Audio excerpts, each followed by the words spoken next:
The soul is I like to call it a spark of the source. So think of it as a huge ball of energy. And so we as souls are sparks of that same energy that we separated from the divine and said, let's go out and play. Let's go see what it's like at Earth. And that's why the Akashic Records were created, because, okay, if you're going to go out and play, I'm going to give you the support system that can help you as you're playing, help make it better. It's time for us to become unity consciousness. It's time for us to quit living from our egos and understand that we're all connected. What happens to me affects what happens to you. And it's not okay to treat one race or class or nation differently. We are all part of the same. Welcome to the Self-Instruct podcast, where we explore techniques, tools, and insights into guiding ourselves towards a happier, healthier, and more fulfilling life. We are your hosts, Iggy Sweeney and Aaron Cropper. From exploring spirituality, finding life's deeper meaning, managing stress and anxiety, battling depression, overcoming addiction, and more, join us as we share practical advice, inspiring stories, and expert guidance to self-instruct ourselves in every facet of our lives. Ready to find our path to balance? Let's dive in. All right, we're back. Let's go. Episode number 11. Number 11. Ooh, lucky number 11. Number 11. 2 1s. Yep. I see that number everywhere. I was just going to say 11 is Aaron's number. It's my angel for number. Sure. It is. Yeah. So how fitting to have Janie on the Absolutely. episode number I'm 11. honored. That's right. Thank you so much for coming on the show, the podcast. We're really honored to have you here. Yeah. So ever since I had my reading, I was like, we have to have Janie on the podcast. He won't stop talking about it. Won't stop talking about it. He won't stop talking about it. Well, thank you. It's my honor to be here. I really appreciate so the much for being opportunity here. to share. Yeah. We're so glad. So glad you're here with us. Yeah, we're excited to hear your story and, Yeah. for And our share listeners it. to learn more about the Akashic Records. So, Totally. Yeah. So for a little brief intro of Janie, for those listening who haven't heard about Janie MacMillan, she's an Akashic Records teacher, reader, and guide who's helped hundreds of people connect with their soul's wisdom. She's also the author of the Akashic Records Speak, a book that channels direct guidance from the records themselves. And so a little bit of background of how I met you is about 2 months ago, you gave me a reading, and it was really profound. And I'm still unpacking a lot of the things that we went over.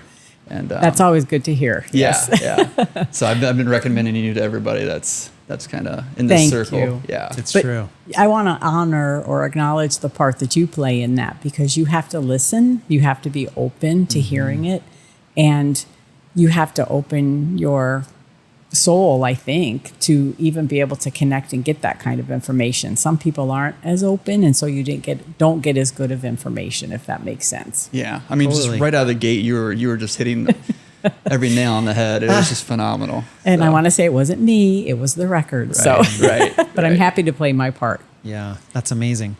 So let's dive right in. Janie, for people who are brand new to this, what are the Akashic Records? Well, thank you for asking, Aaron. It's my favorite thing to talk about. The Akashic Records are an energy field that were created by the divine that has all the knowledge and wisdom of everything for every being, every activity that's ever happened. So trees have Akashic Records. Each person has Akashic Records. The way the pyramids were built, that's in the Akashic Records. So it's a knowledge source of everything that has ever happened, is currently happening, and has the potential for happening in the future. Wow. And how did you first come to work with them? A dear friend of mine who I met in 3rd grade, we reconnected again when we were both living and working in Indianapolis when, I want to say about the year 2000. And she was always very wise. Even when I was in 3rd and 4th grade, I recognized the fact that she was very wise. I thought that was interesting. And so we started having dinner again and reconnecting. And she started, throwing out pebbles to see if I was open to some of the stuff that she was getting into. And so she started mentioning the Akashic Records, which I had never heard of. And asked me if I wanted to do a session or have a reading in the records. And I said, sure, why not? And she's the one who led me along the path. I worked with her for a couple years of her doing sessions with me, giving me advice, helping me. luckily being very patient with me because I fought what she was trying to tell me. And then I took my class of how to open my own records. And that's where everything just opened up for me. It was amazing when I realized I had this source of wisdom and love that I didn't know was there for me. So that changed my life once I learned how to connect with my own records. Wow. Would you say that that was the moment or experience that like really opened the door for you spiritually? Absolutely. She was leading me along. And then I'll never forget the first time that I connected to my records myself. I was sitting on a big rock out in the sunshine. And it was warm and sunny. And I opened my records and we were supposed to just experience them. Don't ask questions, just be with them. Feel what it was like.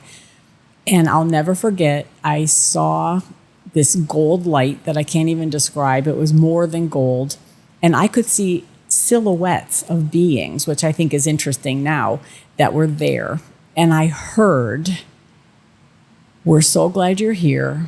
Welcome to the party. We've been waiting for you." That was my greeting. So, Wow. yeah, it was pretty profound. That's amazing. At Mount Shasta? Was that at Mount Shasta? No, it's actually in Indianapolis. Oh, okay. All right. No, Yeah. that was in Indianapolis. Okay. Yep. So can't forget that. I wish I could paint it. You've ever, but Oh, yeah. I can't find that color. Maybe I'll get an artist to do it for me. There you go. Hey, I know one. Yeah, I know. Yeah. Get it tattooed on you. I could. Oh, I love it. Because I see the visual. I just don't know Yeah. if I could put it. Great idea, There you go. Aaron. I love get it. a big back piece. Yeah, big back. I love the, it. the whole scenery. Love it. Yeah. So, how is your? Did you have any resistance or doubt in the beginning? Oh. Skepticism or? So Nancy was someone who was extremely, I'm trying to think of a word for her. She got passionate. It wasn't like she was just dull, but she's very unflappable. And she would give me advice from the records and I would just fight and say, "That's not possible. I can't do that." And I would get angry because I didn't want to change the way I was doing things. And after a while, especially once I started working in the records a lot more, she said, "Please remember this, Janie, because you're going to have clients that do the same thing to you, and you'll remember how to handle them when they fight what you're saying," because that's what I was clearly doing, was fighting what they were suggesting that I do. So, it took a while for me to really, I think it was once I learned how to teach other people to open their records, that made it kind of click a little bit more. Sure. I understood the records in a different way. What has that done for you? Like now that you've learned to open up the records, what has it done for you? Like spiritually, emotionally, psychologically, how has that changed you? Well, it's given me such a sense of release when you realize that nothing is predetermined in this life. So we don't have to do anything. When you realize that, is any of this real? I mean, no matter what your religious beliefs, whether you're an agnostic, an atheist, a Wiccan, anything that you believe spiritually, we only have one shot at this life that we're in now. So even if you believe in reincarnation, you're never going to come back as Iggy As exactly the in same version of me 2025 right here, right with now. the world exactly as it is. So this is our one time, I'm getting goosebumps, our one time to do this. And so what are you doing with it? And the other thing that was so profound for me was when I realized that there's no judgment. That's what we're so taught all our life is judgment, heaven and hell. There is no heaven and hell. We simply, our soul goes back to the light. And so they've shown me my journey back, and it's just like floating up, of course, because I think heaven is up, floating Don't we back all? to the light. Exactly. All of us do, right? And I'm just going slow and kind of seeing a replay of my life and saying, "Oh, I nailed that." And it's like, probably could have done that one better. Or, I wish I could do that differently now. It's like a review, right? Like a life review. Exactly. And I imagine mine's going to be a lot of laughing of, wasn't that funny? I thought that was real. Or, you know what I mean? So yeah. As soon as I'm again getting goosebumps, as soon as you realize that's all there is, then so what if I screw up here? I mean, the only thing the records ask us to do is to not hurt someone else intentionally. Right. And even as I know that in my core, have I still hurt people since then? Of course, I'm human. I've said the wrong thing in the wrong way or whatever, but not intentionally. And so they say just anything else is fair game. Mm-hmm. Quit your job. You don't have to go to school. Don't do what your parents are telling you to do. It's about feeling, what does your soul want to do? What do you want to do? That's what you came here to do. It was so funny when you did my reading. You were like, your soul is very excited for this. It was telling me to hurry up with this prayer out of the gates. Yep. It was. He was ahead. And it's like, come on, let's get to the good stuff. Yeah. So how would you describe the soul based on what you've seen through the records? Oh, so the soul is I like to call it a spark of the source. So whatever you call the higher power, source, God, the divine, think of it as a huge ball of energy, right? And we have to describe these in things the way our human brains can figure it out. Right. I'm sure it's not even close to what it is, but that's the way I can feel it. And so we as souls are sparks of that same energy that decided to, this is my soul telling me this. I'm not everyone's soul probably did it the same way, but it's like, this is boring. Let's go do something else. And so we separated from the divine and said, let's go out and play. Let's go see what it's like at Earth. Let's go over to Saturn. Let's go to different dimensions. And that's why the Akashic Records were created, because, okay, if you're going to go out and play, I'm going to give you the support system that can help you as you're playing, help make it better. Wow. So do we come into this life with a soul purpose? Well, you kind of just answered that, though, in a way, right? Like there is no predetermination. Absolutely right? not. So we get to choose. Absolutely not. And we were talking about this earlier, right? In terms of like free will. Can you elaborate on that, though? Yes. Yeah. So each soul brings with it, I want to say, options. That's the way I describe it. So, or it may even bring karma, contracts from other lifetimes. We'll talk about that a little bit later. But there may be some parameters that soul has brought with it to learn a lesson or experience something, right? So that is kind of predetermined, but then it's up to the human to choose which of those experiences the soul's going to have. So I like to think of the soul, and I say this with the most loving way that I can, is the hedonistic part of us. Our soul wants to go out and play, drive that Lamborghini, travel all over. What do you mean? World, exactly. What do you mean? Work. Indulge. Yeah, exactly. Eat the food. Who cares if you get fat? That's what the soul wants to do. The soul is here to experience and live. And so our humans are the ones that really make the decisions, though, of I'm going to choose to live this way. I'm going to choose to live that way. So, for example, when it comes to career, you may have the option. Each of us have a million options, but they're different for each person, because my soul doesn't need to experience being an astronaut, where your soul might want to do that, right? So by every choice that we make, whether we went to school or not, whether we got a job or not, what books we read, influence what choices we made. And that's how we ended up where we are right now. Each one of us, we're here because of the choices our human made. So the records are really asking us to think about the partnership that we're creating with our soul.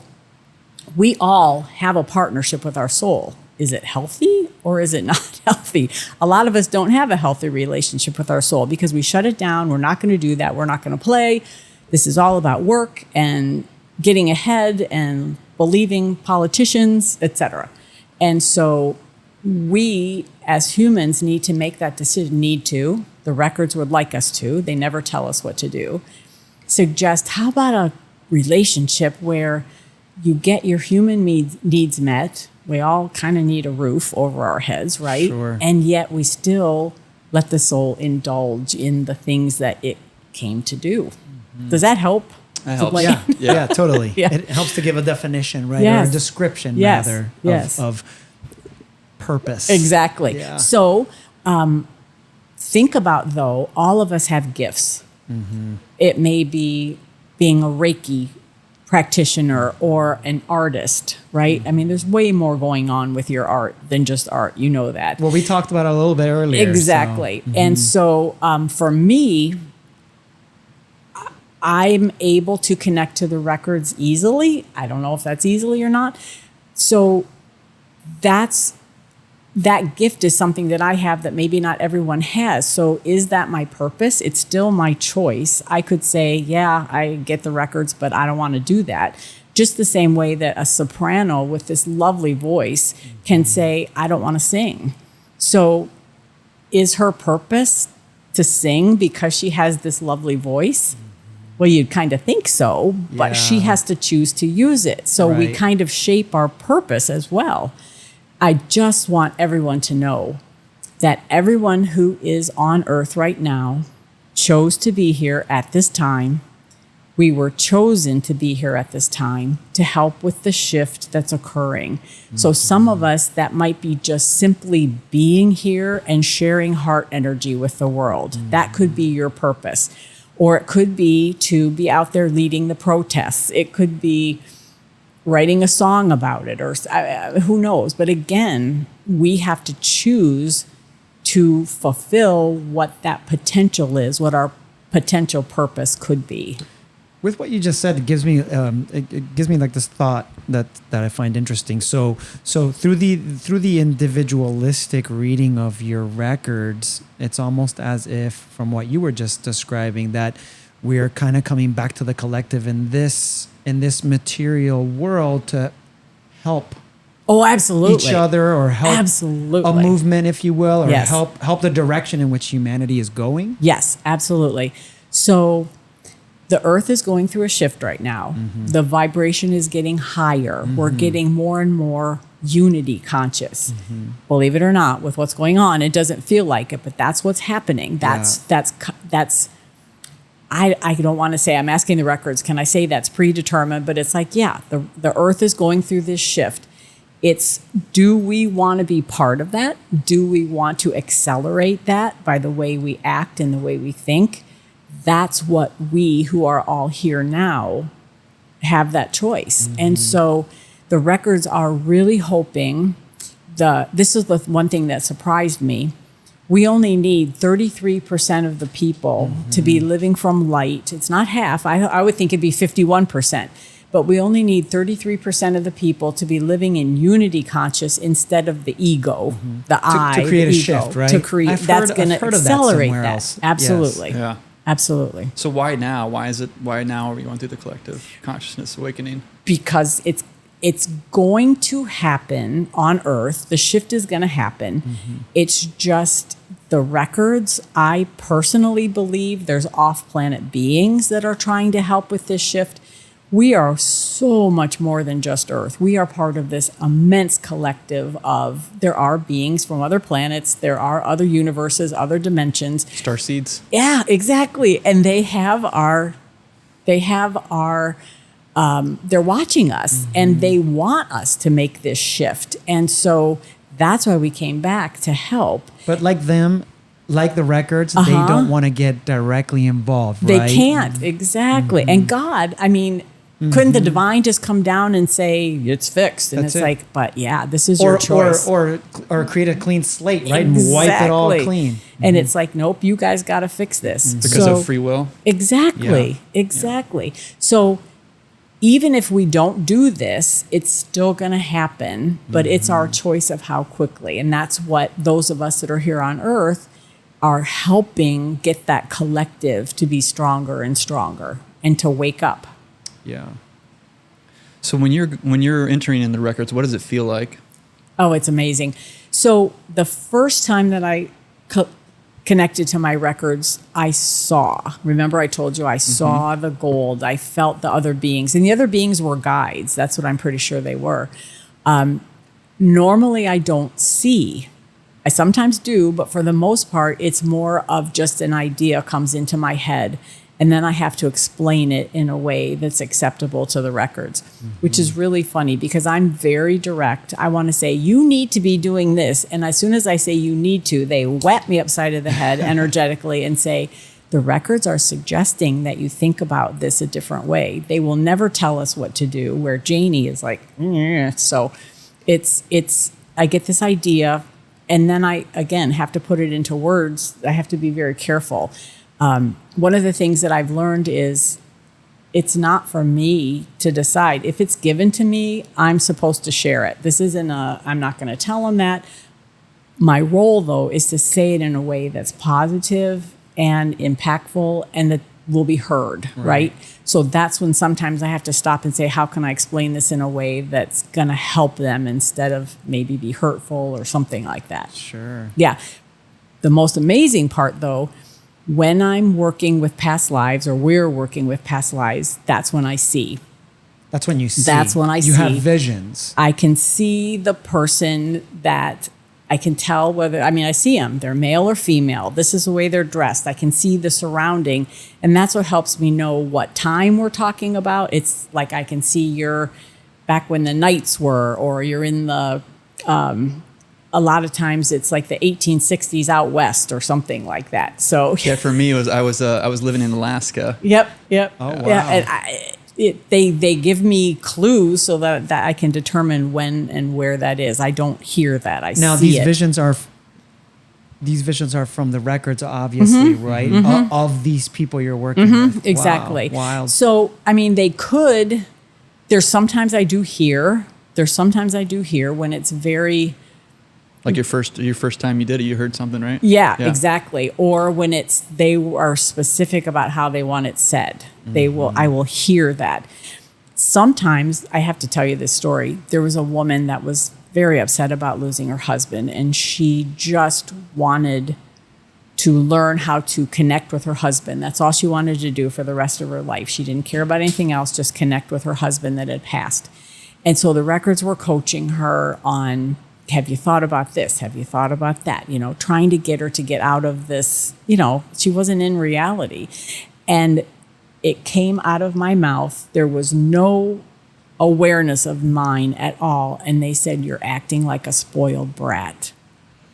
And it came out of my mouth and I went, oh, and I apologize? But it was not like it came into my head and it was out of my mouth without my input at all. So, without your control. Exactly. So it's like, okay, How did she react? Yeah, I was going to say, how was that received? She actually stopped for a minute, and I thought she'd say, well, tell me to go take a leap or whatever. And she just stopped and kind of went back into the same thing she'd been saying.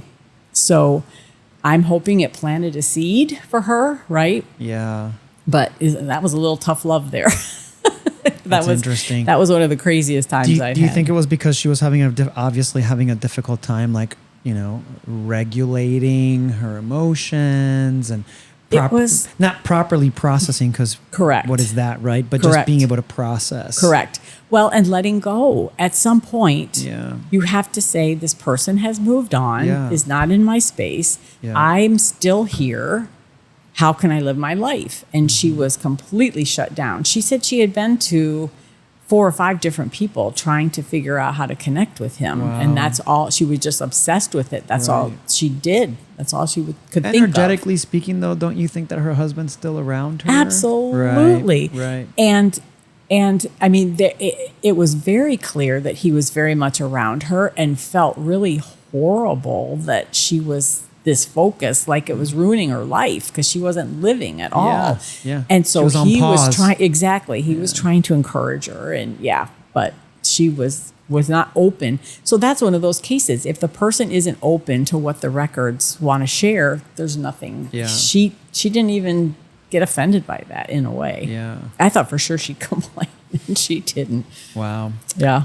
Going back to your perception and you being able to perceive what's being shared with you in terms of the records, how do you decipher or determine the differences between your own self potentially or possibly speaking, or that it's the records talking to you? Yeah, that's a great question, because when I first started connecting with other people and their records, it was very distinct. What do you mean by that? It was almost like I was hearing the thought. It was very clear that it was coming not from me, if And that makes sense. Are you hearing it in a voice? Is it a voice? No, but it was stronger, I want to say. It was just stronger. It was different than a thought. I could just feel the difference. And I also had somebody ask me, well, because guides come through in sessions as well.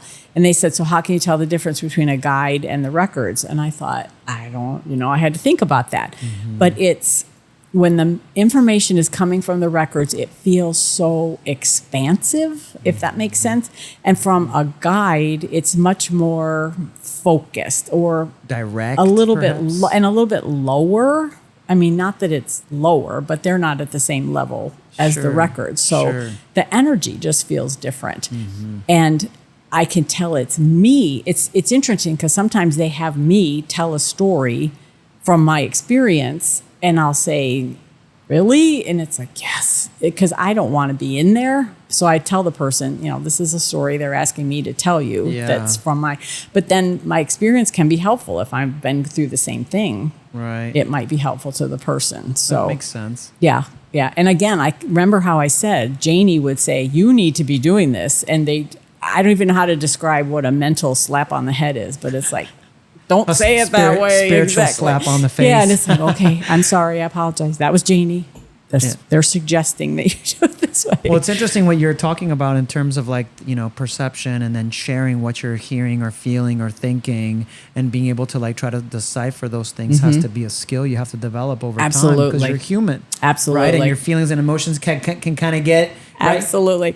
So there's been, I don't want to say so many times, that's too dramatic, but there's been several times when someone is struggling with owning their gift, right? They're just afraid to admit that they have this talent or to use it. So maybe it's an animal communicator, or I have several Reiki practitioners that are still saying, well, am I really doing this right? Kind of stuff, And so quite often what happens with literal healers, I want to call them, like a Reiki practitioner or someone like that, there's been a past life where they were a witch or some kind of healer in a time where it did not end well for them, right? That's so stereotypical, but it's so true. So the soul is like, no. Exactly. And I went through the same thing. After I had been working in the records for several years, I decided to take a Reiki class. And I remember thinking, who can I tell this to? Is it okay to tell my family I'm going to take a Reiki class? Do I tell the people I'm working with that I'm taking Reiki? There was this real hesitation to let people know. And I don't think I told anybody about the records except for, my community. And so I thought, oh, well, that's the hesitation. And so I worked with my soul and said, look, it's 2023, whatever it was. They don't hang people anymore. You can pretty much say anything and not get hurt, at least in the US, right? And so it's okay. It's safe. So with many clients, I walk them through learning what happened to them in that past life and helping the soul understand. Either we change that so it didn't happen, or say, look, it's okay now. It's okay. And we need you. We need you. Because the soul knows that's what it's here for. But there's also an apprehension because it's been a bad ending in many lifetimes. Wow. And are the records able to communicate and tell you about future lives? Well, yes and no, Yeah. because of free will. Yeah. So what the records will do is they will suggest that people look into something. I mean, like a reincarnated future life. No, because, okay, so future is, again, the theory is it's free will. So think about if you have pancakes for breakfast every day for 10 years, what are the odds that you're going to have pancakes for breakfast next Tuesday? Pretty solid. Pretty good, right. That but, waistline too is going to be... You mean my donut, like my donuts? exactly. I love it. But you could wake up that morning and say, I want eggs and ham. Right. So the records can say, I see. there's a really good chance that you could have pancakes. I see. So they can say, somebody will say, I want to be a Reiki practitioner, or I want to be an animal communicator. What do the records say about that? And they say, yes, that's in your potential. That is in your options. Mm-hmm. So yes, you could do that. Right. But if you don't choose to do it, just like the soprano, if the soprano doesn't choose to sing, she's not going to be a singer. There it goes. So you have to make the choices and allow it to happen. So you can ask the records, is this in my potential? I do want to say, though, the records are very clear. We do not have a dream or an idea that can't happen. That's just, we're not wired that way. They will never say, just kidding. You want to be an artist? Nope, can't do it. Right. They don't let us even have an idea unless it can happen. Isn't that cool? It's kind of a fail-safe. They're not saying it's going to happen, but whatever dream you have is possible, or you wouldn't have it as a dream. It's as close to predestiny as you can get, is what you're basically saying. It's there. It's out there for you. Do you potential. choose that? Yeah. Are you going to choose that? So can we talk about your Lamborghini vision? Sure. So Iggy was telling me about this vision of himself driving a Lamborghini down in Miami. And I perceive it as a future me, like it's me in the future, and I've got all this money, and I'm driving this beautiful white Lamborghini down this particular strip of road in Miami that takes you to the beach. And I've had this reoccurring thought. It's not even a dream. It's just a thought or a vision. And it's funny because I see it, the way that I see the vision is a drone. It's like I'm seeing it as I'm the drone, and I'm going down, and the car's very far away as it's traveling. Beautiful sunny day in South Florida. And here comes this drone, and it comes up, and the top is off.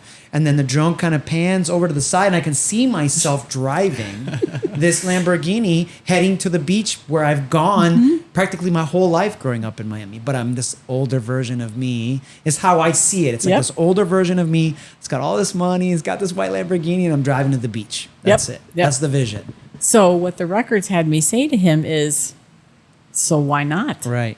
Right. That could. And the records were smart at. The records have a sense of humor, you guys. Totally a sense of humor.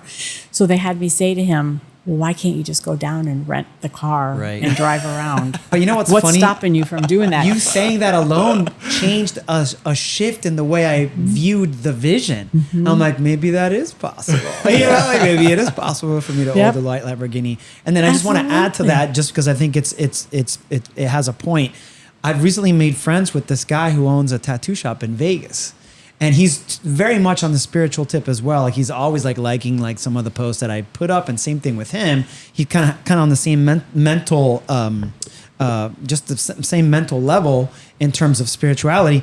And he drives a white Ferrari. Like he owns this white Ferrari, and he posts about it.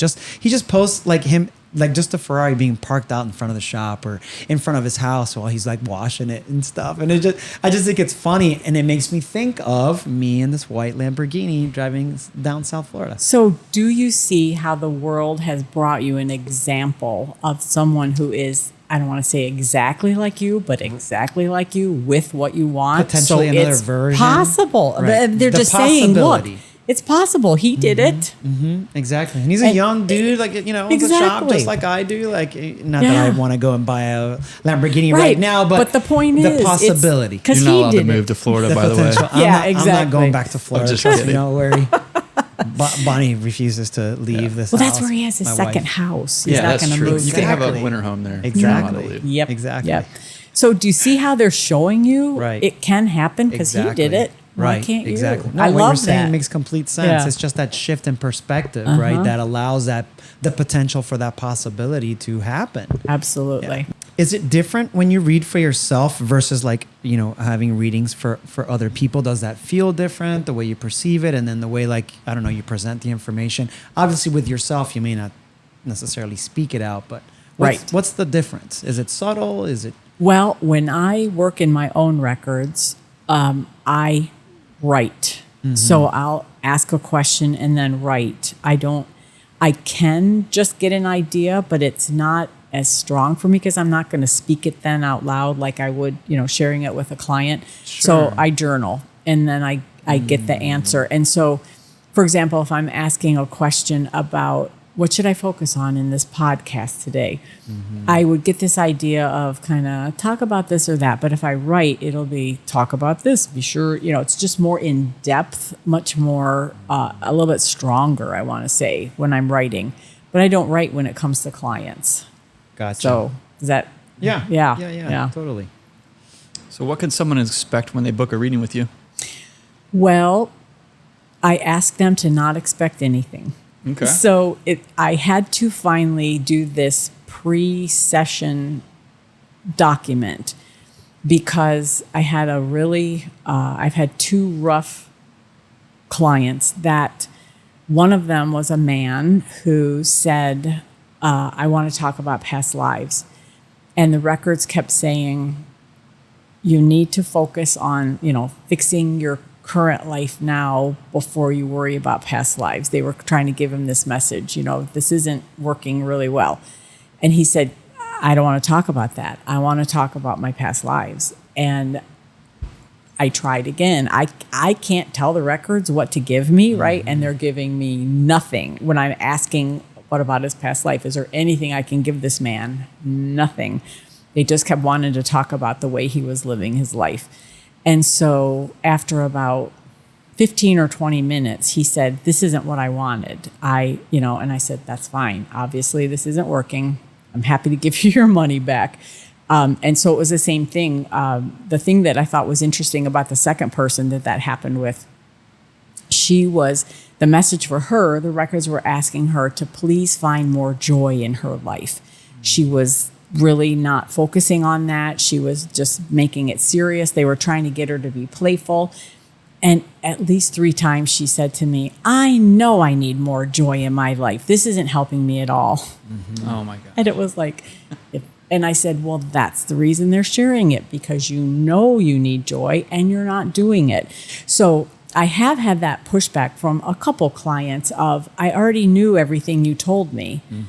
And it's like, so the records are affirming this is what they're asking you to do and you're not doing it. That's why they're saying it again. So I find that really interesting that the material. So did the material during your session feel familiar kind of, or comfortable? Oh, yeah. Or Oh, yeah. And so some people misconstrue that as already knowing it. And there is a lot of affirmation of, yeah, Aaron, what you're thinking about this, absolutely. So there is a sense of familiarity that some people then discount it. But their soul already knows everything the record's trying to tell them. Yeah. And so it's interesting. That's the kind of blowback I've gotten, if you want to say, from clients. Yeah. Yeah. Well, I know Aaron is excited to ask this next question, but I'm going to ask it because it's falling on me. So are there ever moments, and this kind of touches with what you were just talking about, where you're giving readings and people aren't ready to welcome the information that you're giving them? And those examples you just shared, I feel like are a little different. It's like right off the rip, right? They're like, oh no, this isn't what I was expecting. I guess my question is, in terms more of like people that you've already sort of established a working relationship with, and then you're like, oh, you're presented with this information and you're like, oh, I don't know how they're gonna, welcome it. Well, I would say, sorry, Aaron. No, it's okay. I would say it's more that there's people that aren't open to the whole process, and so it's really hard to get information. So the person has to be open, or the records are very quiet. I can tell the difference. Like with Aaron, I could have talked to him for 3 days because they were just, he was open. It was a fantastic conversation. Yeah. Other people that don't come along as well. I've actually had one guy, I forgot about this guy, didn't go along with the opening. We're now connected to the Akashic Records of his name, and it's like, we're not. Did you do what I asked you to do energetically? Did you allow your heart, connecting with your heart? And he said, no. So you could feel that. There was nothing. It was crickets. Wow. Absolutely. Because he didn't come along. So you have to be a willing participant. I'm not allowed to go in there without you. So if you're not going, I can't go. Nobody's going, yeah. Wow. Yeah. So it's really, you can tell the difference. People that are already connected to their hearts, even though they don't realize it. I don't know if you know that. I don't think it's something you're working on all the time. Is it? Or is it? Maybe being connected to your heart. But your connection to your heart was really strong. Okay. And sometimes I have to like push people's energy. That's part of, after having done it for longer, you kind of learn how to help the other person with it. But with him, it was like he was ahead of me. I was kind of trying to play catch up. Yeah. And sometimes I can hear, I've actually heard this as I'm doing the opening. It's like, just get this done and let's go. I mean, it's you saying, forget this stuff, excited. just let's go. He talked so much about it beforehand. Like he was so pumped about it. Yep. Like it's no wonder that, you know, the direct, heart connection was there. Yeah. I was feeling that anxiety during the opening. It was like, let's go. And I've had other people Why say were you worried that, about what was going to come of it? No, I was just it's excited. like, let's go, let's get in there. Yeah. And I've had other times in other sessions where we're just talking, like I'll say, do you have any questions, not for the records, but about the records? And the records will just start talking to them.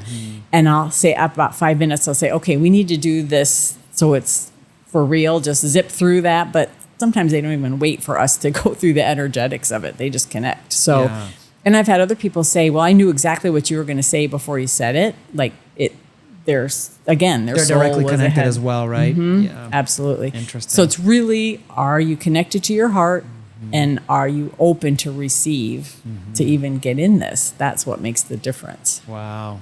So without sharing names, what's one of the most profound messages you witnessed come through? One of my favorite ones, I have two if I can tell. The first one was a woman who was a student, and I always say, call if you're having any problems. I don't just dump you off. And she sent me an email and she said, I'm asking the records if I'm going to retire in 5 years and I'm not getting anything. I said, okay, so let's do a session. So we connected to her records, and you can imagine they're not going to tell her whether she's going to retire. So what they did is they said, okay. Why? Because that creates a predestiny? Well, they don't know what's going to happen. I mean, she's got to decide. So what they did is they had her create a list of when she would feel ready to retire. So what is it like? What do you want to get done before you retire? She said, I want to have my car paid off. I'm doing some remodeling in my home. I want to make sure, that's all paid for. There was like 2 or 3 other things. Be vested in her 401k. And so they had her make this list. And I said, so now do you see when you're going to retire? When those are done. Yeah. And you can change that list at any time. You could decide, well, I want my stock portfolio to be this big. And so that would give her a little more time to get that done. So can she do that in 5 years? So does that make sense about not predicting? Totally. But they still helped her. So now she knows in her mind when she gets all of that done, even if it's in 3, she can say, oh, I could retire if I want. Yeah. Or no, I still don't feel comfortable because now I've decided that I want a vacation home before I retire or something. So I think that's just it was just so fun to say, it's how you ask the question, right?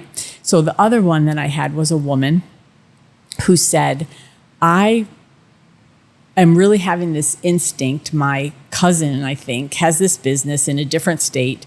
She's asking me to come work for her. She's having some physical issues, and I'm trying to decide if I should go. The records hate the word should, could, need to. I said, okay. So they had me ask her some questions. So they said, how do you feel about this job that she's offering you? Is this something you'd like to do? And she said, yeah. And they said, how do you feel about your current job? And she said, I don't enjoy it at all. Well, is there anything else that's keeping you in Ohio? And I said, do you have any family here, a reason that you would stay? And she said, no, just my mom, and she'll move wherever I move. And then they had me ask her, so what about your house? Does it feel like it's a good time to sell your house? Because, the market here is fantastic. And she said, oh, no, I think this, I don't want to keep it. I'd never come back here. So, yeah, it'd be perfect to sell it. And she said, and by the way, I'm just 2 weeks, almost have 2 weeks left of doing this flip with an ex-boyfriend. And I cannot wait to have him out of my life. And so after they had her answering all this questions, she started laughing. She said, "Oh, I'm ready to go, aren't I?" It was just what they weren't going to say. They made her get it, and the way they had me say it was, with all love, how can you not understand that this is a great move for you? Mm-hmm. That's the way they had me put it. So, does that make sense about predicting the future? Yeah. Totally. Yeah. Mm-hmm. Do you ever encounter readings where the soul chooses to come here to experience hardships? Well, yes. One of the ways that I've seen it and experienced it is that quite often the things that we experience that are negative, being abused or being in a bad relationship or being broke, whatever it is, we came to work through that so that we can help others that are then facing that. So the way they show it to me is, who better to help someone trying to get over alcoholism than someone who has gone through it, is recovering. Totally. So if, just some woman says, yeah, you should be doing this, but I've never experienced what you're going through, they're going to be like, whatever. But if it's somebody that's lived it, that's faced it, I myself think that that's part of the reason I was so angry and fighting all of this, so that I can now help people that are angry and fighting this. And I had another thing that I love to work with are the people that are up and coming healers or way showers. There's so many people that will say, I hate the term healer because that implies that there's something wrong with the other person. And the records will say, it's not that there's anything wrong. Don't we all need to heal? Exactly. Healer is helping. Right? It's moving forward. So you just kind of get them to try and flip the way they think about words. Exactly. So healing is one that a lot of people fight. And I'll say, well, think of yourself as a way shower then, But the thing is, we all have to remember, we were given gifts. We had the experiences. So I believe I used to get a lot more jealous of people that woke up early, because I'm thinking, why didn't I know this when I was 20? I can imagine what my life would be like. But it's been shared with me that I needed to have the experiences I had so I can say, I've been there. Mm-hmm. I've been there. I understand. And this helped me. So it's the other thing that healers really need to remember. It's not their job to fix anyone. I say, offer it on the buffet. I have this opportunity. It's like, I'm offering you a session. You can do with it what you want.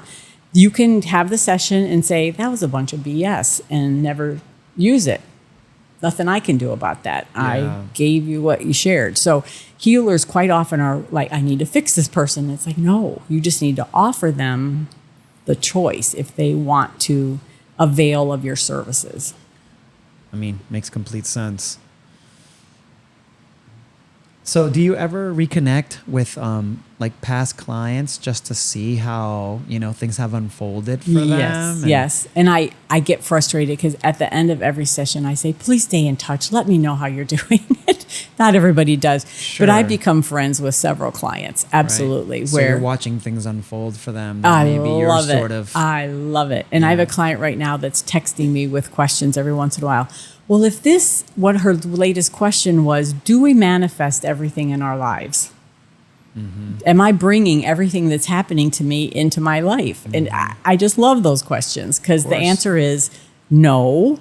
What you're doing is, she's a veterinarian. So she's concerned that if she loses a dog, it's her fault.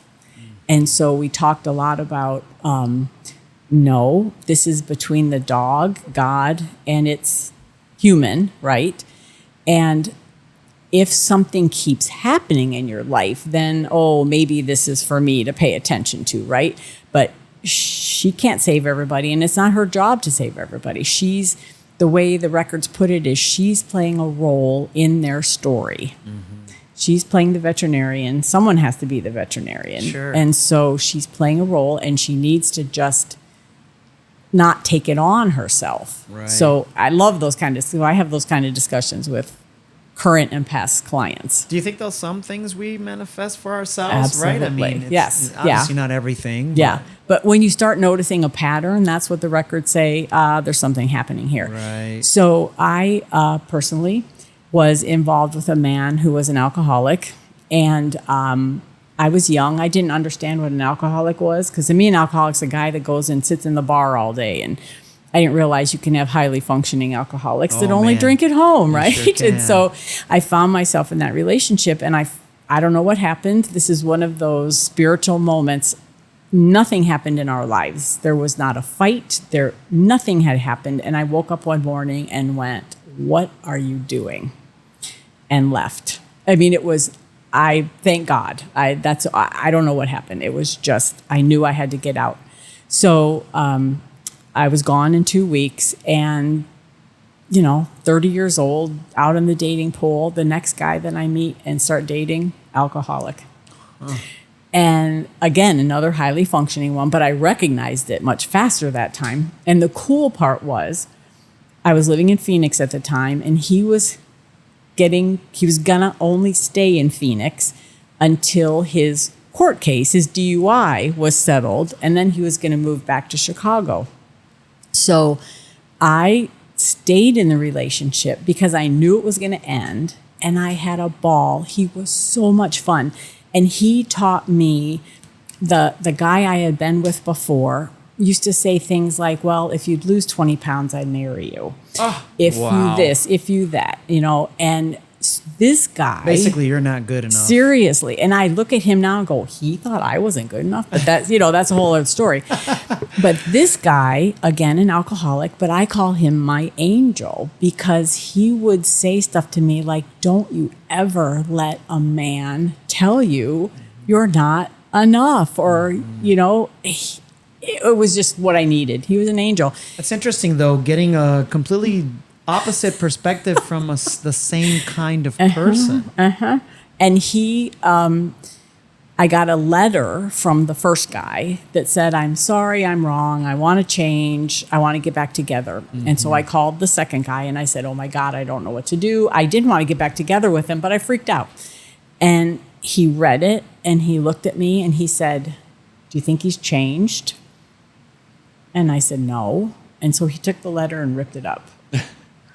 I mean, the lessons that he taught me were just amazing. And the universe made it so that nothing could ever happen because he was moving back to Chicago. So I just call him my angel. And maybe I related to him because that's what I was used to at the time. I don't know. So what you're saying is that maybe perhaps because he was an alcoholic, in a way, you were able to perceive and receive the messages that maybe the universe was giving to you through him. Because it was familiar, right? Familiar. Yeah. That's so I never thought about that. Yeah. That's so interesting. But it was funny because after I recognized it much faster. I thought, okay, when this is done, this is about me. It's not about them. So I need to heal so that I don't continue to attract that into my life. Because you hear that from people all the time. Why am I always attracting this kind of girl, that kind of guy? And they're not looking, right? It's like they're not looking within. So that was another tough message I had to share with someone, a client that was going from bad man to bad man to bad man. And why is this isn't working? Blah, blah, blah. And the record said, you need to be alone for at least 6 months, if not a year. Blah, blah, blah, blah, blah. You need to be alone for at least 6 months or a year because you need to break this pattern. You need to heal yourself. But how perfect was that for me? I could say that. It's like, been there, girlfriend. So I swear I didn't date for probably 4 years after that, just working on myself, healing, not wanting to go down that path. So I knew that not being with a man was the way to really break that. Yeah. We undervalue that, don't you think? Like in society, like we're pressured to like, you must have friends and, family and significant other as opposed to spending time alone. And it is so beneficial, right? To spend some time on yourself. So one of my favorite movies is The Runaway Bride. Not that I love the movie, but the message of it is she didn't even know how she liked her eggs. She ate her eggs. However, the man she was with ate them. And so she went away and said, by the way, I figured out this is the way I like my eggs. Does that, it's like she didn't know her. So how can she be in a relationship Yeah. when she didn't even know herself. Yeah. So that's what they recommended to this woman. Just go, be a mom, and by God, she told me she did it. She did it for 6 months and is doing well now. Oh, that's so, great. Yeah. That's good to hear. Yep. So let's talk about your book. Love to. What inspired you to write? I love that word, inspired. I was told by a practitioner I went to at the Reiki Center who does life activation, which is supposed to kind of bump up your skills at whatever you're doing, working with the records. And it's fantastic. And at the end, he tells you what messages he received. And he said, you're going to be writing a book about the records, actually 3 books. And I just went, me, and it was exciting but scary. And okay, that's nice. And then I was walking my dog on a Sunday morning, and I heard the records say, imagine a world filled with possibilities. And I could hear it as I'm walking. And I went, oh, okay, that sounds interesting. So I went home and started writing and started typing. And so it was just kind of when I had time, I would see if there was anything there. And I did it. I started doing it by hand, and then I realized it was going to be more than that. So I started learning it's hard to switch from journaling to typing on the computer because it takes your brain away a little bit differently. But so I just started writing down everything that they were sharing with me. And then it stopped. And like, okay. And I wasn't getting anything, which of course was the greatest lesson for me, because I'm always telling clients, you're not in charge. The universe works. We're all a part of a big puzzle, and it's going to happen when it's time to happen. And so then, like almost a year later in the spring, they started sharing information again. And so one of the coolest parts about the channeling was they would say, imagine, if you will, a world of possibilities where anything can happen. And they would say, da-da-da-da, if you will. I mean, it was so clear that it was them, because I never use if you will. And so this, in the second batch of information that they shared, I recognized that if you will pretty quickly of, seems to be a pattern in the way they're speaking. And so I went back and looked at the first stuff I had done the year before, and it was in there as well. I just hadn't noticed it. So I thought, isn't that an amazing story? So then Nancy, who's the woman who got me started on this, when I got done with the book, I shared it with her business partner. Nancy has passed. She's no longer with us. And I shared it with Deborah, because that's as close to getting Nancy to read it as I could, because they were just great friends. And she sent me her comments, and she said, Janie, did you know that Nancy used to say, if you will, all the time when she was teaching? What? Goosebumps. And I thought, so Nancy's involved in this as well. Isn't that cool? That's really, really cool. Mm-hmm. Wow. Yep. And the book is amazing because each chapter, there's a chapter that's from you, and there's a chapter that's from the Akashic Records. Yes. So it's not just you writing the book, obviously, like you said. Correct. Yeah. So the thing that's really funny is I got done with all the parts of that the Akashic Records had shared. I put it together. That was the whole thing, is organizing it, because it's not like they said, now this is chapter 1. We're going to talk about this. It was all over the place. And that was trying to synthesize it into what logically fit together. So I did that. And I started sending it out, trying to get it published. And one agent, bless her soul, said, I really like this, but it's not enough for a book. Yeah. It's only 60 pages or whatever it was. That wouldn't even, you couldn't even bind it. So she said, I want you to work with an editor that I know who does ghostwriting, does everything but write her own books. And she just won't. I love it. That's not her role. So she put me in touch with Donna. Well, what are the odds that Donna works in the Akashic Records? She's been connecting to the records. So she knew all about the records. So we became just fast friends. And she's the one that started asking the questions that became my part. The first thing that she asked me that was the most profound thing is, why you? Mm-hmm. Why are you writing this book? Why should anyone listen to you? And why now? And so for me to go through that exercise of understanding why me, why now, that made me believe that I was worthy of channeling this book. Does that make sense? So that Absolutely. was a huge lesson for me. Yeah. And that's when she said, what you could do is explain this. And so the parts that I wrote, what I'm trying to do is put a human touch on it, because the records, I was afraid people would read it and say the records want me to be perfect, and I can never be perfect. I mean, the records, and I mean this with all respect, but they're kind of like, well, just let go of all your limiting beliefs and your life will be great. Well, yeah, but how do we do that? So I started sharing my story. I started sharing about the way I saw waking up, how that related to society, which the records aren't talking about society, but there is definitely a clear relationship of what we're calling woke or waking up to what the records are talking about. And people aren't even realizing that. So when you think about waking up, you're in the records, you're waking up to this idea that there's more, that live in unity consciousness. We're all connected. And so when we think about it in the human world, it's about waking up to an idea that's different. So I liken it to, remember when, you guys are probably too young, there was a movement about litter. And they started doing commercials about litter and saying, if we keep littering, it's affecting the earth. And so people started waking up to, oh, maybe litter's not so good. So do you see how it's like the same in a way? It's just the records are talking about waking up to the consciousness of the earth. And I wanted to explain that. So that's why I wrote that part. So that's kind of how that started. Okay. So who would you say the book is for? And what do you hope it awakens in someone who reads it? I love it. So it's for people that know, again, we had this conversation, Iggy, there has to be more than the way my life is. So what I have seen in clients is people start getting anxious. They start getting frustrated with their lives.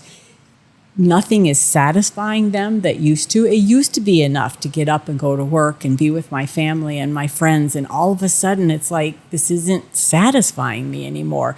That's when I believe the soul is starting to kind of knock on the door and say, hello, there's more here. And so that's who the book is for. Yes, you are hearing your soul. What is my soul? How do I connect with my soul? And yeah, I understand it's time to get rid of limiting beliefs or let them go, not get rid of them.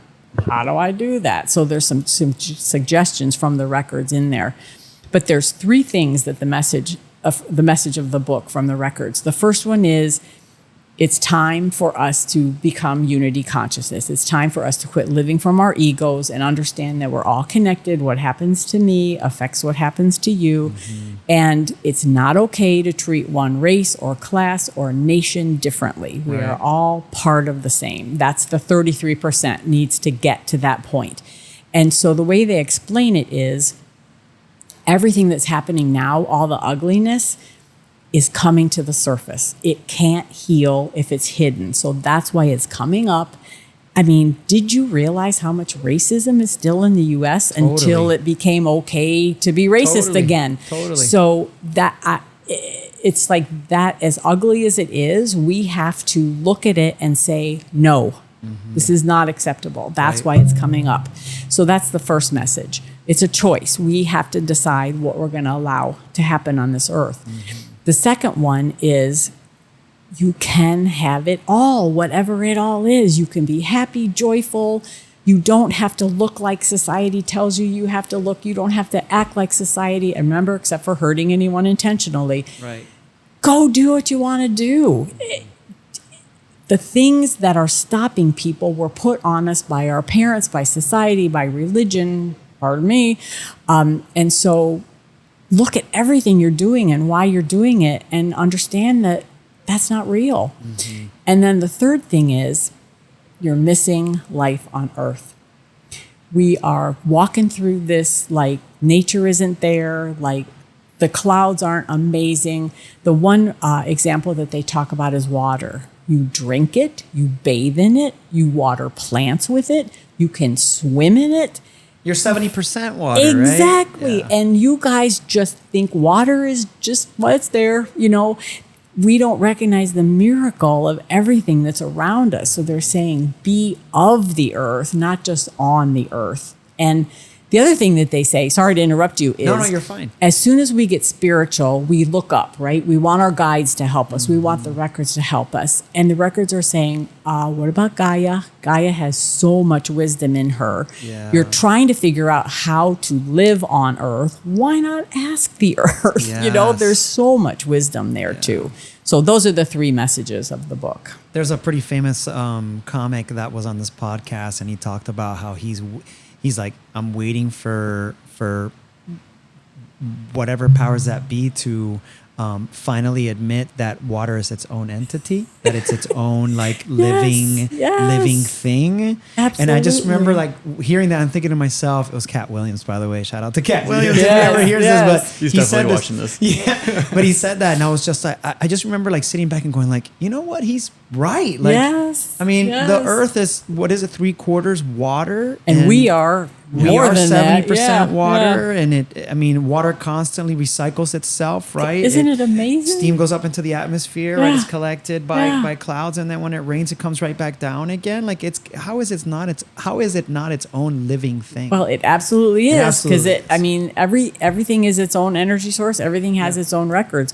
That when you think of the design of Yes. how this bug eats that bug, and then that one eats that one. I mean, how it all fits together. Yes. Until humans screw it up. Muck it up. Yeah, but it's fascinating, It is and we're fascinating. just kind of going, well, whatever, Well, in response to that, Cat Williams also said, and he talked about how not only is it life-giving, but it can also so easily take life. Yes. Then he said, there is proof of God. And the reason why there's proof of God is because he designed an animal. He's talking about cows.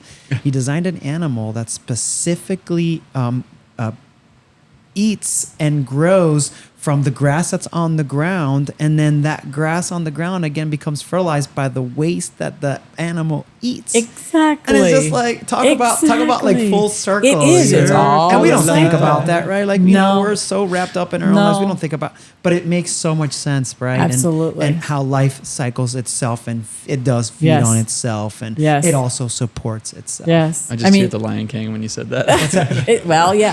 It's the whole, I think the last chapter is all about who you are. Yes. I love it. The last chapter is all about you're missing it. You're missing it. Right. It's this most, they call it the blue and green jewel of the universe. Right. I mean, obviously. It's gorgeous. Yeah. Remember the first time you saw the Earth from space, a picture? Yeah. Wasn't that phenomenal? It Because still we is, think of right? it just here, but oh my gosh. But now we get these moving pictures of astronauts and space aircrafts or whatever that film the Earth just slowly moving, and it's just amazing. Yeah, it is. It's so incredible. Yeah. Yeah. And we take it for granted. We do. We really do. You mean it's not flat? We live on a flat Earth? Well, I think I love it. I know a lot of people that say the backside of the moon that you can't see, because I think the moon stays the same way, right? Right, It the doesn't dark side. rotate. It doesn't. It So the doesn't dark rotate on side its is own a axis. space station for aliens. Oh, so yeah. I've heard that. I'm loving it. I'm loving it. And they keep saying we're going back. So when does that happen? Yeah. I don't know exactly. if we've ever been there. Oh, I know. Yeah, it was all staged, right? Yeah. Yeah. The London Hall of CIA, Basement. baby. Yep. It's all CIA. Just kidding, CIA. Yeah, Don't come seriously, I was after me. gonna I'm just say. kidding. We know you're watching You this. just got us all flagged. Yeah, exactly. I hold this incredible delusion of privacy. I don't have my location on my phone and stuff like that. And I think, oh my God, they know everything about me. You don't have to have it on. Exactly. If your phone is on, if your phone is I off, know. they can track I you. know. Oh yeah, I I mean, know. there was a time I was talking about fish sticks, and then I opened up my phone and I had an ad for fish sticks. On my phone. They're listening to everything you say. Absolutely. Of course. That Absolutely. happens all the time. You're talking with your friend about something. Next thing you know, you're scrolling Yeah. and boom, I had it happen. Yeah, fish sticks. Yeah. Lasagna. Ravioli. Millions of dollars. Yes. There we go. There we go. Yes. Fortune. Forget the Exactly. fame. Just fortune. Abundance. Just for abundance. Yes. Oh man. All right. So, have readers shared how the book has impacted you, or Yes. or them? Yes. One of the things I find most compelling is that people say they can't read it quickly. And you just said that, Aaron, Oh, today. there was a couple pages where I literally spent 20 minutes just going over one paragraph. That's why for me the audio version would be the best. Yeah, because I could just go back 15 seconds, Oh, go you back need to have 30 this on seconds. Audible. I love it. I'd love to. I don't know if you have that, but I'd love to. And I don't know how that would work, because the thing that's really cool about this book is it's coded. So the reason it takes so long to read, if you're open to it, you're getting a message from your eyes through your consciousness, right? I'm processing this idea of releasing limiting beliefs, right? So I process that on my human level. It's also working on your energetic level. The records have coded it so that you're receiving an energetic download as well, if you're open to it. yeah. So they're trying to work on all levels of your being as you read it. And that's why you can't zip through it, because shifting energy takes time and it takes energy. And so I had to be really clear when I wrote that part, or I asked them to be really clear about, you will receive what you're willing and open to receive. They're not just going to go in and change you, right? If you're open to, they'll help you release whatever's in your way. So they're working with you on multi-levels, which I think is the coolest thing, isn't it? Yeah, I mean, totally. so when people are wondering about what coded words are, I like to think of it as, in a way humans can understand it, is if I say the word chocolate, what feeling does that evoke? Usually good, ice cream, A whatever. sugary treat. So do you see how you had an energetic shift when I say the word chocolate? Of course.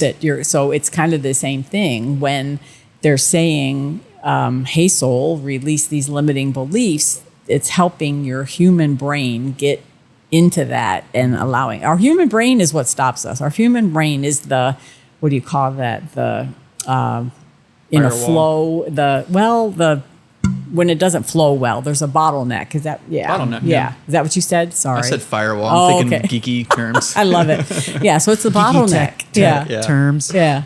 I'm thinking in production terms. Okay, Yes. yeah. But it's a bottleneck. Yeah. If we could get our brain, so one of the coolest things that I really, really want to know is how the pyramids were built, because I believe there was so much off-planet stuff going on, and my brain just won't let me get there yet. I'm going to keep working on it, because the records, it's all up there. But my brain is like, You just feel like you can't download that information, that you wouldn't be able to process the download of information. Am I afraid? I don't know. Yeah. I don't know. But that's on my bucket list. But my brain is stopping me. I'm still in awe of people that don't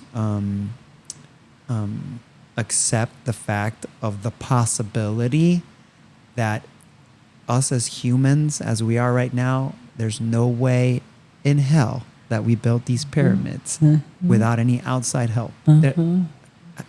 I know. How? Well, It's just mind Sand blowing. blocks that are like, what is it, like 11 meters by whatever, coming from like a mile and a half away from And where they're lined up exactly with the perfectly constellations and shaven to create this shape, and tunnels underground. Yeah. Come on. Yeah. They found different, more chambers underneath. There's more it. chambers It's with actually these deeper than like this. they're calling them these like these coils, these like, I forget what they are. I can't remember the term, but they found these like columns that have these coils inside of them, Oh my like gosh. deep underground in some of these pyramids, and they found them through like this ultrasound machinery that shows like an image. It's crazy. It's crazy. ground penetrating radar or something. Yeah, Yeah, exactly. yeah, yeah. Exactly. so this is what just popped into my head, that I had a negative experience during that process in one of my lifetimes. And so maybe that's why I'm blocking it, Blocking it because I out. don't want to Relive know, that. you know what I mean? It's a possibility, but that just popped in my head. Crazy. So yeah, but I used to work with a bunch of scientists that didn't even if it couldn't be proven, it wasn't real. I know a lot of people like that still. Seriously. Yeah. It's like, well, okay. But you know what I've told people that are wavering? And I have to say this in the nicest way because I truly believe what I know. I truly believe it. And I also know that even if it's not real, it's way more fun thinking this way than the other way. So Totally. I'm going with it, you know? Yeah. At least your life will be fun. Exactly. It'll be lots of fun. Yeah. Yeah. What do you got to lose? Yeah. I mean, so it's wrong. Right. Whatever. What is wrong? Yeah. What is Yeah. that? I mean, just saying, you know. Right. Yeah. No, but I just mean like, Yeah. to your point, Yeah. like what even is wrong? Like what even is that? What even is right? What does that mean? Just go have a good time. Right. Don't hurt anybody, but have a good time. Exactly. You know? Do you believe anyone can learn to access their own records, or does it take a specific calling? Fantastic question. Because one of the things that I've noticed in the teaching is I was in probably my 4th or 5th class. There were 6 people in the class. And we go to this step where we ask people to not be connected to their records and ask a question like, what would be in my best interest to learn, right? And so you use your intuition, whatever you want to call it, write down the answer that you get. And then you ask the records, open your records and ask the records the same question and see if you get a different answer or how different is the answer. And that's to prove that, Iggy, you and I were talking about intuition is probably from the records, from the divine. I completely agree it is. Everyone can connect to that, obviously, their intuition. But the records will give you more in-depth if you're directly connected to them, asking them. Does that make sense? So quite often the student gets a completely different answer. This one will say, you need to connect to your heart more. And then in the records, it's like, no, dude, it's all about self-worth. You should be working on self-worth. And it'll just be more in-depth too. So in this class, I had to ask the records to not be involved when they were trying to use their intuition. I could tell the records were trying to help them answer that question when they weren't supposed to be using the records. Does that make sense? The records are so trying to help all of us. And in that same class, when the students were getting ready to access the records for the first time, we have to go through, here's what you say, here's how you do it, here are the energetics, visualize this, imagine that. And I could feel and I could see the records come down into the room like a cloud, I swear. And it was like they were right here, this level, just saying, connect, making it as easy as they can for those people. So the people didn't have to send their energy up even. It was like, no, we're right here with you, around you. Isn't that cool? Totally. And so I've noticed that with all the classes, I can tell the records are coming down. And so it's more like they're trying to use a different frequency to make it easier for us to connect. So I had this discussion with my mentor. I said, I believe we've been able to connect to our records forever. And humans were saying, no, you have to be a sage or a guru or a holy man. You're not allowed to, only we are. And she said, I kind of believe that way back when, but the records are shifting and they are saying, whoa, we're missing a whole opportunity here, right? With only working with the holy men and the sages, right? Of course. And so they're shifting their energy to allow us to be able to connect more. So do I think anyone can connect to their, very long answer, do I think anyone can connect with their records? Absolutely. The intention of the class is to know that you're doing it and to have a process to get your brain to say, okay, now I'm connected. It's all about the brain, getting the brain out of the way. Right. So I do think processor, right? Exactly. And it's like, nope, that's not possible. They're not real. But the thing that I think too is, and I had a spiritual teacher work with me when we were talking about sages and gurus, and he said, well, we are all sages and gurus. Right. And I said, absolutely. Yeah. So maybe they are still for sages and gurus, but we're all sages and gurus. Right. Yeah, that's awesome. So when someone's trying to connect to the records for the first time, or they're in the process of learning, how does someone know that they're in the records? How do they get confirmation that they're in the records? So I love it. I personally, this is just Janie, have never had the concept of the records being a library. I mean, I was taught that's what they were, but I've never felt that from them. I've never gone to a library, gone and checked out the book of my life and found the right page with the answer. And it's like, that's the stupidest thing. So I said, so how do you want me to think of you? And they said a database, because I'm like, I want the answer now. I don't want to have to go looking for it. And just give me what I'm looking for. That's the way I am. And so I always tell my students, I personally have never had the experience of being in a library, but so many people do.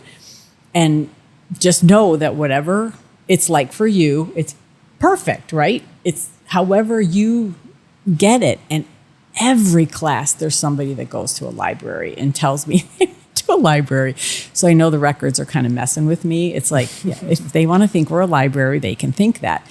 But the way they explained it is, think about how did we track knowledge when we were cavemen on the wall, right? You would draw a picture. And then we started learning to write. I have no idea how that happened, but pretty soon the records would have been scrolls, because that's how humans stored information. Right. And then it became a library, because books were the way that held knowledge and information. So of course they'd be books. And so now they're saying the closest thing you have is a database, but that's like not even close to what we are, but that's more of what we are. Right. Is this, we're not a physical storage. But so many students that I have start out in a library because that's where their head lets right. them go.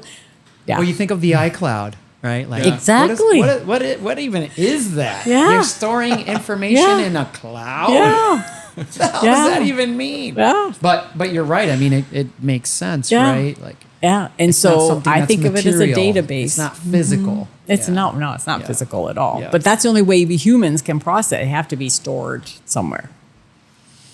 So what's your favorite part of teaching this to others? What's your favorite part about that? When they realize they can do it, when they start getting information that has a profound effect on their lives, it really changes people's lives. And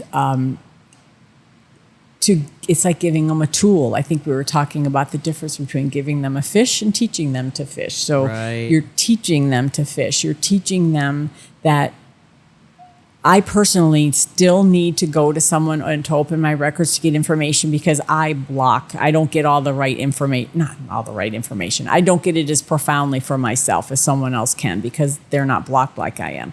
But to be able to open your own records to say, where do I want to be before I retire? And to have that knowledge of, oh, now I'm going to know when to retire. How cool is that? Yeah. Instead of, do I wait for the stock market, wait for somebody? It's always like somebody else telling me what to do. And no, you've got your own channel. You've got your own resource, and they're your records.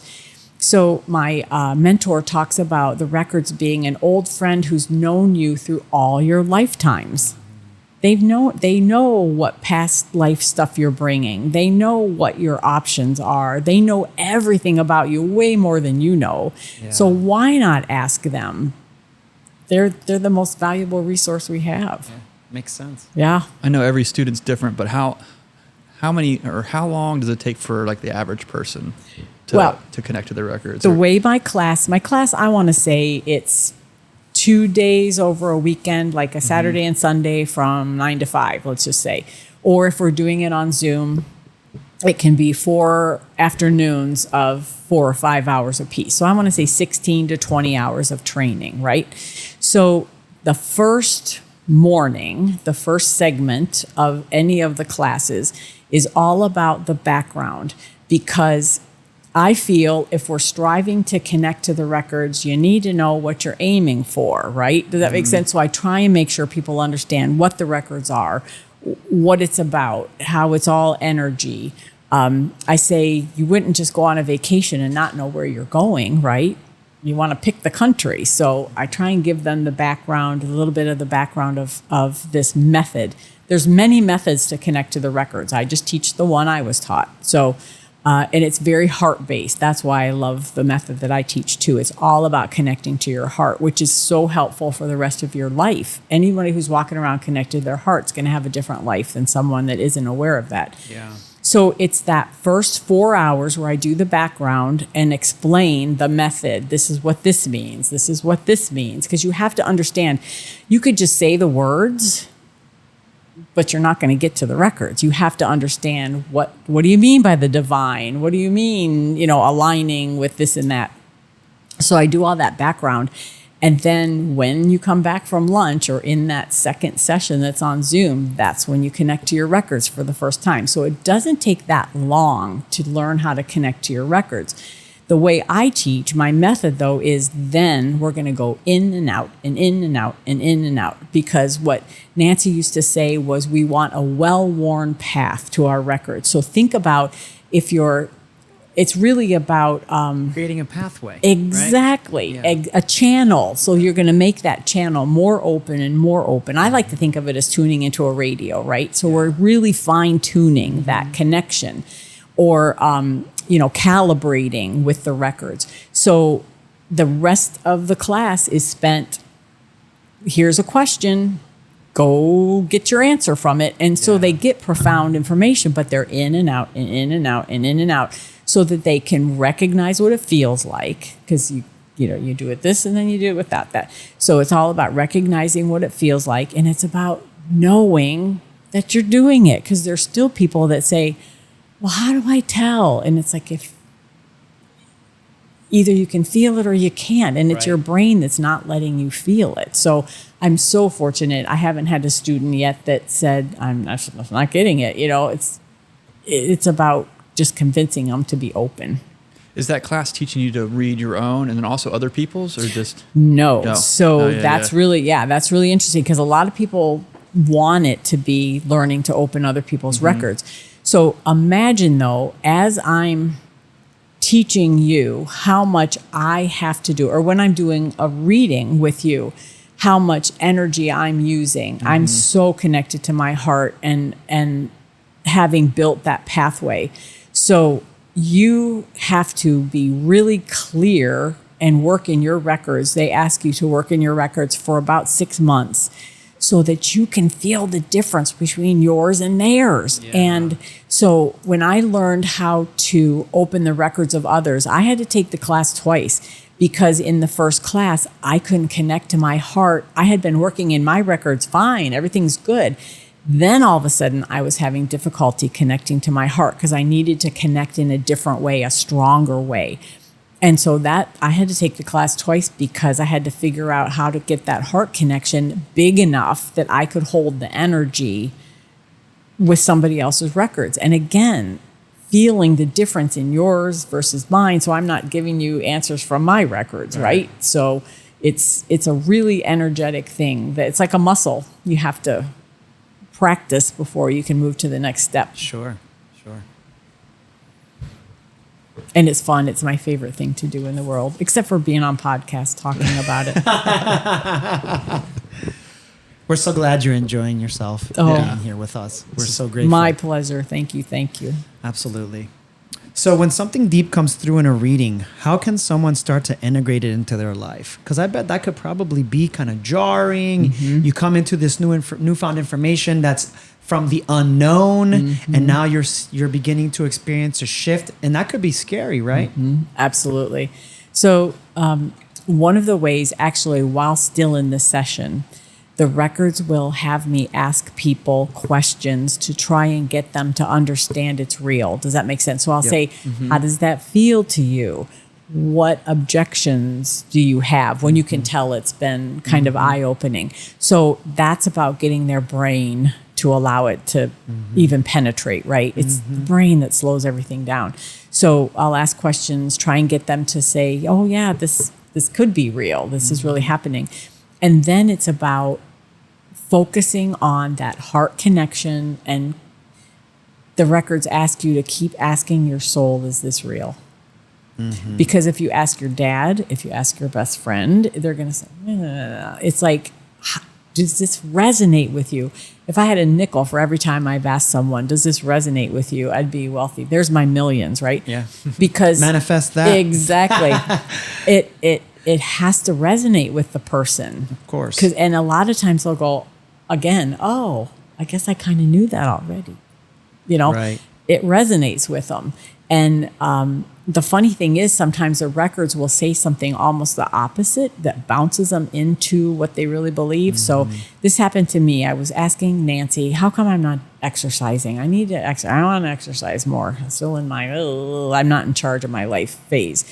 And she said, well, how about doing an exercise buddy? And it so pinged against me of yuck, that is the last thing I want to do. It made me go, oh, you realize you like to exercise alone and you don't want to be beholden to someone else when we're going to go exercise. I want to go exercise when I want. So, they kind of jarred me into the recognition by telling me the opposite, which is kind of crazy, but it's all about getting the person to recognize their truth. And so when they leave the session saying this resonated with me, then they tend to take it on, right? Because it feels right. It's accepting it, right? It's accepting Exactly. it. Yeah. Exactly. Makes sense. So the woman that didn't want to quit dating for 6 months, I really had to talk a long time with her to say, can you see why this would be good? Can you see the benefits? And it took a couple sessions to get her to get there. Because her mind was like, I need a man. Right. Yeah. Right. All right, we've reached the segment we call The Breakdown. The breakdown. As All a right. Tom Petty fan, I love that name. So the breakdown is a segment that we love to do, where we ask our guests to take a famous or not so famous quote that really resonates with them, keyword resonate, and just break it down for us. So, which quote are you going to do? I know we talked about a few that you brought with you. I know but this was so difficult. I brought several because it was hard to choose, but I really like the ones that I think we talked about. And this is one that I have hanging up on my wall above my desk. And this is from, if anyone knows Mike Dooley, who he's written books on infinite possibilities about how to manifest. And he's the one who I took a class from him on how to teach other people how to manifest, if that makes sense. And I just love the way he addresses some things. So he said, and it's from the universe, he's channeling, don't be afraid to go where you've never gone and do what you've never done, because both are necessary to have what you've never had and to be who you've never been. Yeah, I love that. So back in the day, I remember there was an email about when emails, back when they first started, it was like those chain letters, you'd send it to all 20 of your friends. There was one about the thing that holds most people back is the fear of success. And that just resonated for me. And that's what I feel like this is. If we keep doing the same thing over and over and expect a different outcome. It's insanity. Exactly. So I have to be different to expect a different life, right? I think that we are taught and conditioned that that's not the way it works, right? Like we're told the opposite. You must desire, you must yearn for that thing that you feel like you can't attain. But in all reality, and you and I spoke about this earlier, it's like you need to embody that feeling of already having it, already knowing what that feels like, right? Because that creates and sends a frequency out into the world, right? And that frequency usually works, right, as a magnet and brings it back to you. So it makes sense, Yes. that we have to step out into the unknown. Yes. We have to take those chances. And that's what humans are the most afraid of. Totally. And that is addressed in the book as well. Yeah. We want to know, when is this going to happen? Why are we even accessing the records? Because we want to know what's going to happen and when it's going to happen, right? That's what most people think, Seriously. right? Like, yeah. Go to a fortune teller, go to a psychic. When am I going to get this? When is that going to happen? Right. We hate the mystery. Yeah. And yet that's what we came for, right. is to not know. I mean, but that's funny. Other versions of mystery we enjoy. Right? Exactly. But it's like when it's not happening to us. Exactly. So the example the records use is if you played solitaire and won all the time or lost all the time, you'd never play. Right. Because you know what the answer is. Yeah. And they say, why do you guys play the game? Baseball, football, any game. You don't know what the outcome is. You want to watch it, see what happens. You're drawn to the mystery. Exactly. Yeah. But yet when it comes to our own lives, we're just like, no, I need to know everything. I want to feel like I'm in control. And Right. and so isn't that fascinating? That's I never the thought facade, about though, that. right? You and I talked about this earlier. Also, like, what are we really in control of, other than what you said? Our responses, Our thoughts and our responses, and our responses to what happens to us. Yes. And I want to be very clear because one of the things that Mike Dooley teaches is he says thoughts become things. And I remember even as a kid, I went to a Catholic church. You know how you go to see other people's churches. And I remember hearing that they said that thoughts were a sin. Do you guys know that in the Catholic Church, thoughts are a sin? And I thought, I can't control what my thoughts are. I mean, we can't now. No. We control what we do with them. So we've all had that thought about punching somebody in the nose, but we choose not to act on it, right? Was I talking about that today? I think you might have mentioned something. Yeah. I love it. So does that make sense? So we don't control the thoughts as they come in. That you can't stop that. It's just what do I do with it? It's the thinking. Exactly. Have you ever heard of the book called "Don't Believe Everything You Think"? Oh, I know. I haven't. It's a real short read, and you were talking about like reading books multiple times. I've read it like 4 times now. And one of the things it talks about is the separation between thought and then thinking. Yes. It's not thoughts that create suffering. It's the thinking we do about the thoughts that create the suffering. Yes. And that's always like resonated with me because I'm an overthinker. Mm-hmm. Well, and I've gotten to the point where I hear someone say something and I cringe. This job is horrible, or I'm never going to get ahead. Right. Oh my gosh. I had a client that said 4 times she had lost her job. I understand why she was feeling this way. I just can't get a break. And she just lost her job, so I get it. So we're talking a little bit more. She was nationally recognized as a marketing executive. She had won awards. She had all this experience, all this network. The records were actually suggesting to her to think big, think like working for the Lakers big. Oh, wow. Yeah. And she, they're like, you don't understand. You have pictures with famous people. She got to ride in the Rose Bowl parade on a float. Wow. And after she's telling me all this, and she said, but I just can't catch a break. And I was like, oh my God. And so she's not looking at all the breaks she's had, Yeah. And so I said, well, if that's the attitude you're going to be bringing to your job search, no, you're not going to catch a break. You're amplifying that, right? Exactly. Yeah. And I'll hear just in everyday people talking, it's, like, I hate my boss and it's like, I cringe because if you're voicing that, that's what you're bringing in, right? So if you're afraid of everything, you're bringing in reasons to be afraid. Right, so it's about acting as if. So I love that. Acting as if. As if it's there. Yeah. This is who I am. So acting as if it's happened and it's possible. That's great. Yep. That's great. Yep. Okay, we got 2 more questions. Oh, geez. For someone feeling lost or unsure of their path, what's one simple step they can take to start reconnecting with their soul? Yes. Connect to their heart, directly to the heart. Can you share with our listeners like what can that look like? Absolutely. So I'm going to lead you guys through this, okay? So just close your eyes and I imagine like a cave in the center of my chest, right? An opening. And your heart light is within that opening, whatever that is. So you've got your heart center, and then you've got your heart light.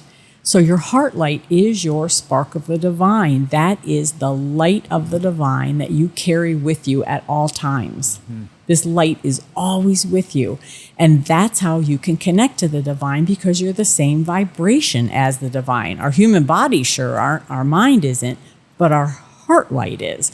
So anytime that you feel lost or you need an answer to a question, connect in with that heart light, which is connecting to your soul and connecting you to the divine, and say, what would make me feel better? How does this feel? I need to find a new job. How do I do that? And start asking what makes you feel right. So you ask yourself, is this about, it's so funny, I'm going to use my own struggle with social media. I know this in my soul that I had an issue in Atlantis that had something to do with social media. That's why Atlantis exploded, because of the way we were using information. And so the minute I heard about social media, I'm like, I want no part of this. So I had to figure out a way to do social media for my book to support my business in a way that I could feel good about it. And so what I had to do was make it feel fun or feel informative. Like, I put no pressure on myself that I need 10,000 followers by this point, or that there was no parameters. It's all facade too, anyway. Yeah, exactly. It's like, what do the records want to share with whoever's out there? That's how I approached it. And so that's making it better for me to put posts out there, because I'm sharing what I think is going to be helpful. So I found a way that made me feel good to do social media.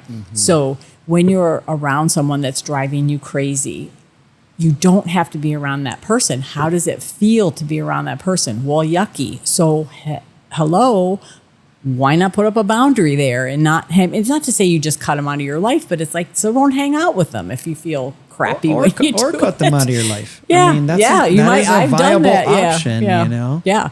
So it's all about going in and seeing how things make you feel instead of what is logical, right? So how does it feel, Aaron, when the records told you what they did about what's coming in your life? How did that feel? It felt like, I mean, like you said, it was something familiar. It felt familiar to me, and it just felt like it was right. You know? Yeah. It just felt. Yeah. It's something that I've felt, before, but it just reaffirmed that. And kind of an inkling, and so that's what unity consciousness too is about. It's about, how does this feel versus is this logical? Okay. Note to all you guys out there, this is a shift into feminine energy, because feminine energy is about feeling, not doing. Okay. Right. Not to say we're going to quit doing things, but it's about being in touch with, how does this make us feel? How's that going to make other people feel? Totally. So that's what the unity consciousness is about. And so you connect to how you feel through your heart. You don't connect through your brain. Right. That help? That makes complete and utter sense. And it leads us to our last question, which is, and you were talking about social media, so it kind of makes sense. And finally, so how can people connect with you or begin their own journey into the records? Love it. So the best place is to go onto my website, which is janiemac.com. And I've got all the information about the book, my classes, the Akashic Records. I've tried to make it a resource so that if someone is interested in what the records are, they can learn there.